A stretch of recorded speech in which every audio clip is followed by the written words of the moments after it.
You probably need to be unmuted there, don't you? That would help a lot. Cool.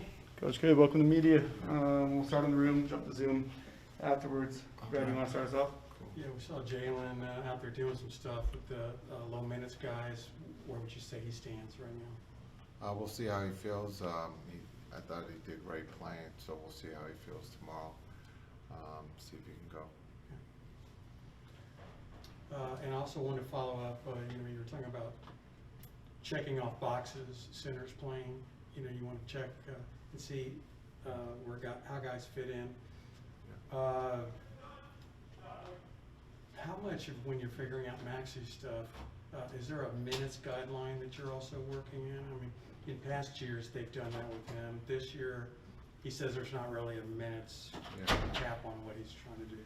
There's not a minutes cap. I think it's, again, working him back into the fold coming off of the injury, and making sure that we don't send him, going the wrong direction with playing him too many minutes here after coming off the injury. But he's been great for us, on both ends of the floor. So hopefully we can build some minutes, and then also at some point maybe looking at him too starting. But right now our starter is Willie, and we'll see how that goes, and then we'll move on from there at some point to look at different centers. I'm sure you were trying to tip us off yesterday when you talked about him being the glue piece.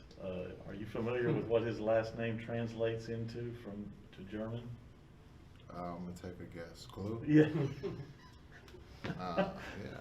I think Maxi's very underrated at what he does for us as a team, but as a basketball player, as an individual, he's not just. And you saw that last night. Just not a shooter. He can put it on the floor. He can get to the basket. He can play above the rim, and then defensively he can block shots, change shots, and then he can guard 1 through 5. So I truly believe he's the glue that will help us, win games. Is that something that kind of comes naturally? Brad brought it up earlier, but Maxi, when he went up and got the dunk, and before he even lets go of the rim or hits the ground, he's pointing over at the bench to kind of, get things going over there. Yeah, he's got a great personality. You can see that come out on the floor. Loves to compete, wants to win, and being able to talk to his teammates as he dunks the ball is pretty impressive, of pointing over to those guys. But that's just, he's having fun, and that's what it's all about. Jason, Trey said last night that this team is still searching for its defensive identity. Would you agree with that assessment, and how is this team specifically moving toward establishing that defensive identity as you guys still work through things? Yeah, I think this is work in progress. We talked about it today about, giving up 120, I think, points. 41 in the first quarter, that's not who we are. And so we're working through that, we're talking through that. It's something that, again, we saw in Phoenix in the fourth quarter where we gave up a lot of points. So it's just, understanding, each other's responsibility as team defense. It's not just one-on-one. Because in this league, you play one-on-one, you're going to give up more than just 120. So it's just everyone being on the right page at the right time. I'm interested in your perspective on this. You're almost 20 games into the season, and you're a quarter of the way through the season. What have you enjoyed most about coaching this group of guys now that you've gotten to get to know them, obviously on a game-by-game and practice-by-practice basis? Yeah, they're a great group of guys. They all want to win. They all want to play.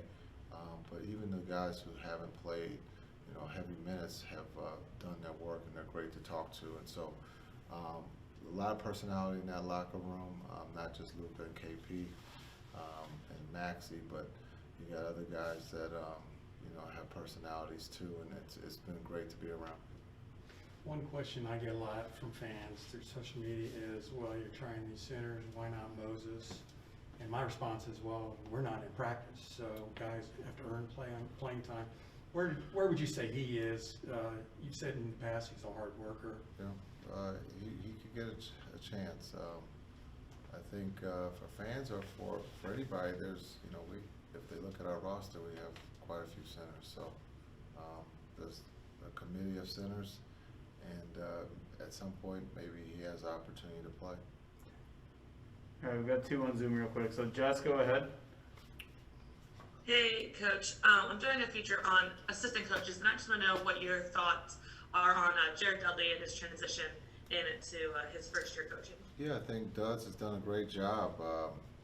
His voice, just, you know, from playing to jumping right into coaching, the respect of the career that he's had, understanding, you know, team basketball. He's not one that was going to touch, you know, the top of the backboard.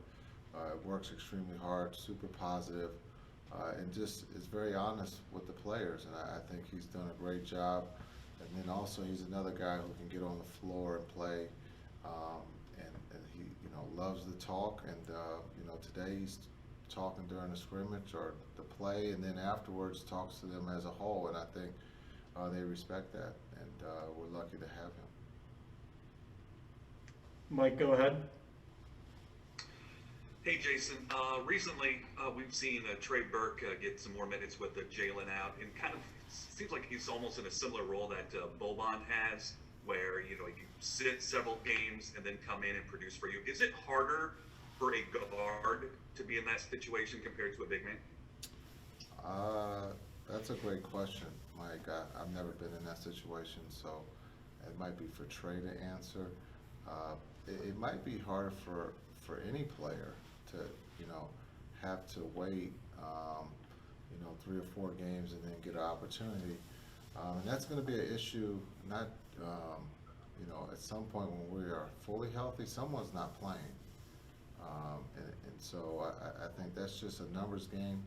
Basketball allows you to play, you know, 9 to 10 at the most. And so, but I think what Trey has done with the injuries, you know, again, I thought he was great last night, being able to be the backup in that Phoenix LA series, and then last night. So again, he's someone that could break the glass, him and Boban, but also, you know, they have the opportunity, you know, unfortunately, that they're going to have to sit when we're healthy. Cool, that'll do it. Thanks, Coach. Enjoy your Sunday. Thank you guys. Have a good Sunday. You just want any like you.